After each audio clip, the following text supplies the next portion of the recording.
time seemed horrible, but now seeing generations not have it at all, and you just think maybe there was a reason it was there, where people need to have skill. And there's core skills, I think, that people are being put into a very difficult world without resume building skills. I see communication skills that bottom out. That's something as a result of digital media, because where people are talking in these short, disconnected bursts, and eye contact is a thing of the past. I think that people should. I'd like to see something where you had to put in so many volunteer hours doing something, and maybe there's a list of 200 things you can pick from. We're not going to mandate what you do, but you have to do something just to get out of that, because too many people are staying in their bubble too long, I think, and we have a first generation. Maybe it's a little more than that now, but people went from homeschooled to home office, and that's not. I don't think that's good. I think that home office was nice when you could work at home because of pregnancy or an illness or early retirement or something, and you had been out in the workplace. But I think if you go from never dealing with people to now never dealing with people more, I don't think it's healthy, So I guess let me break down in a couple different ways what I meant by no mandatory service. One, I often hear mandatory military service. That in itself is probably a bad idea. And for a number of reasons, some of those which you've just mentioned. But, I don't want to force anybody to do anything. And, everybody should be able to live their life how they see fit. I would like to see, though, an increase in people in public service, whether it be volunteers or what. But it doesn't have to be volunteers, in my opinion. Service to your community can be anything. The mailman does a service, cooks in a restaurant do a service.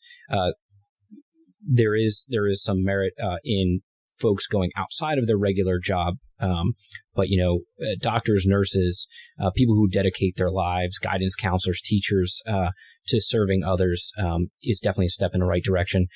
I would like to see some folks volunteer, more so, outside their regular jobs, whether that be, like what I did in volunteer firefighting, whether it be helping out with a homeless shelter, whether it be helping out cleaning parks, things like that, just local organizations. But then you do bring up a good point about folks coming out of high school or college without the life skills that our parents may have had, and whether it be cooking class, although home economics has kind of a negative connotation to some people, so whether it be tech school, something that prepares people for the real world, because college is not for everybody. So in addition to where you go after school, the education in school is geared more towards STEM learning these days, which has its merits. We are moving forward technologically, but we still need mechanics. We still need electricians. We still need plumbers. We're kind of shying away from that.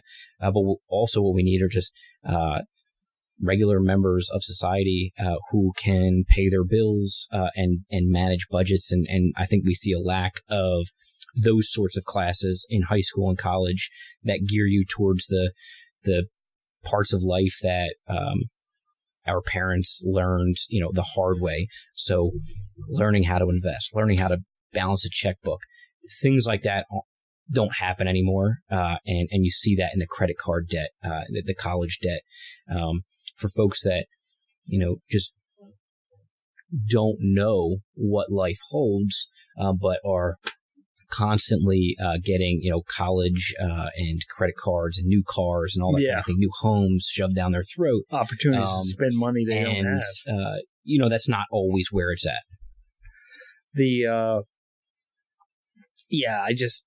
There's too many pitfalls, and there's not enough guidance to avoid them, I guess, for people graduating school. And it's just too much of a bubble. And the thing you said about trade schools, I think trade schools are highly underrated. I think that too many people are almost shamed into going to college.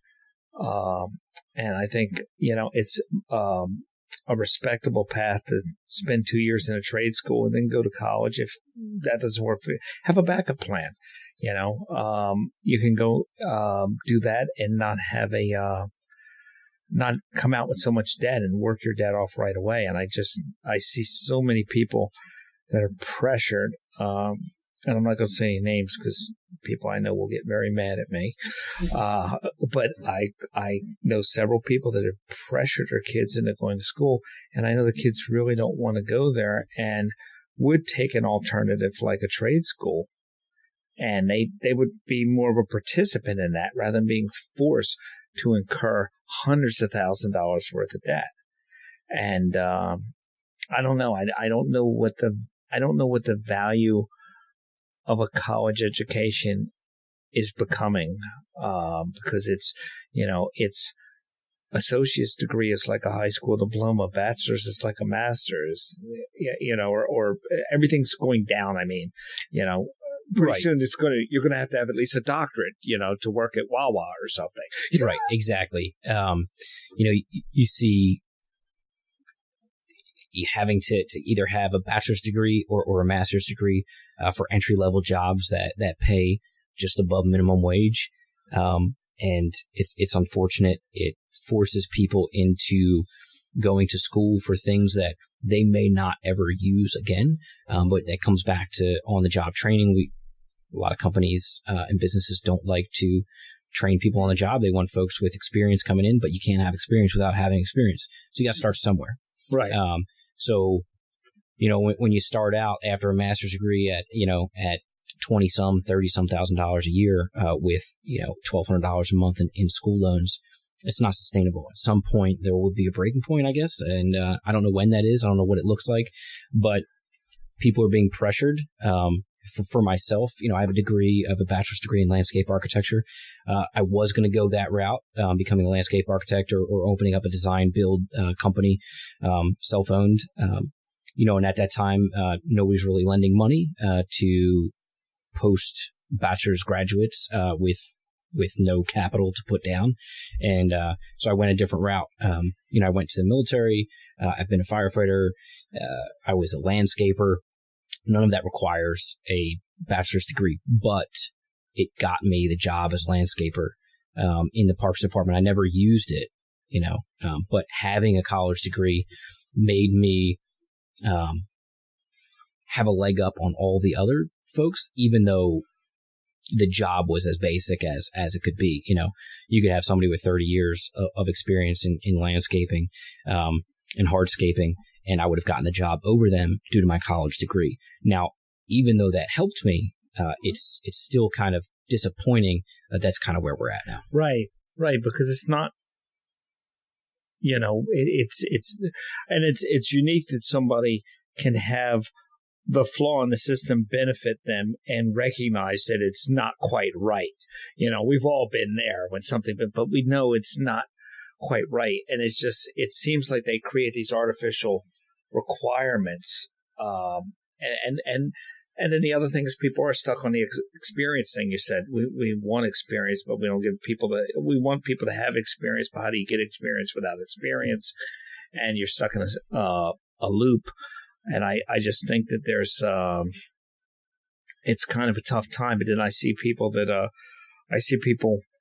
I mean, you're just in your 30s, so they're not that much younger than you, but I see people in their, that are right out of college, driving an $80,000 car, living in a $500,000 house, and thinking, is that sustainable? Or do you have, rich parents or something? Because you're going to crash, man. Yeah, there's,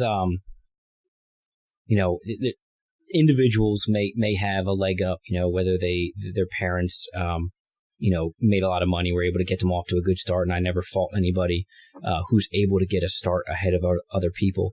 But there is an unsustainable factor to a lot of folks' lives when,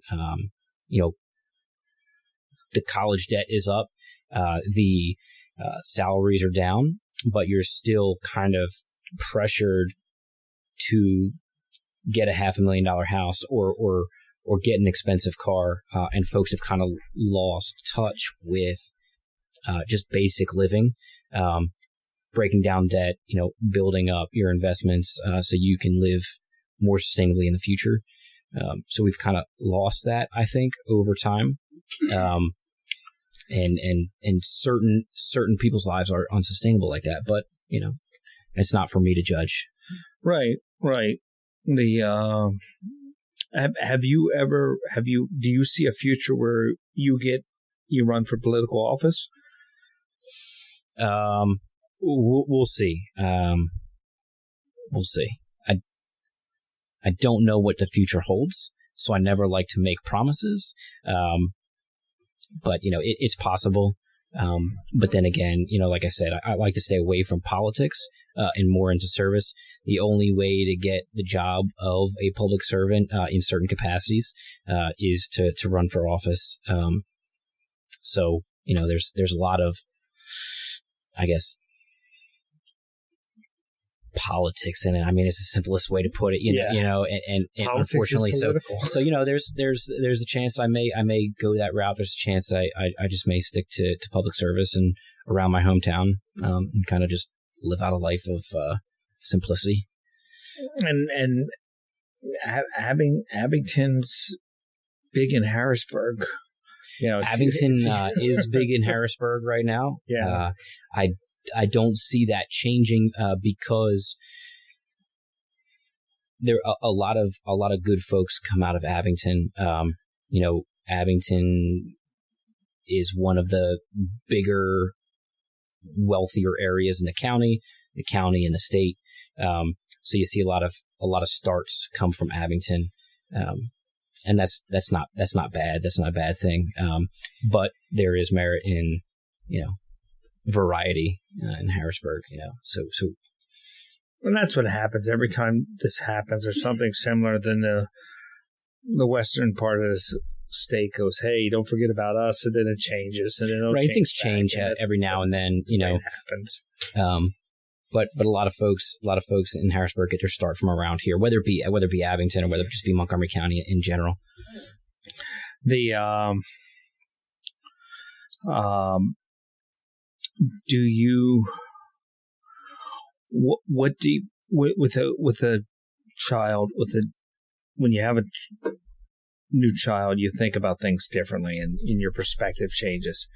What do you worry about more now that you're the new father? What do you worry about in the future with the world? So I think my time as a father is so new that I may not have that much of a different perspective right now. Well, obviously boys, and you have some plans to put that whole situation on lockdown automatically. Once I start to get a little bit more sleep and think about the future a little bit more, I may have a better. But my concerns are that the future, there's nothing that we can guarantee. The fact that we have to instruct our 5, 6, and 7-year-olds how to act during school shootings, that concerns me. It also concerns me. I think people focus on certain things more so than others. I would like to see her as a strong child, and be able to tell insincere people apart from everybody else, and not get hurt in that way. Life hands you certain things, and you can't really change that sometimes. But with a well-rounded personality, she can hopefully not endure the same pain as other women have in the past, just for being women. Yeah, I think that's going away, not fast enough, but that's going away, and hopefully it'll be worse. I think we're moving in the right direction, and right now certain things are more prevalent than others. But her being able to make decisions for herself, and not saying, I'm going to clean my shotguns on the front porch when the first boy comes over the house, so I scare off all the boys away. But, her. That's exactly what happened. So that's your job. That's what's happened in the past.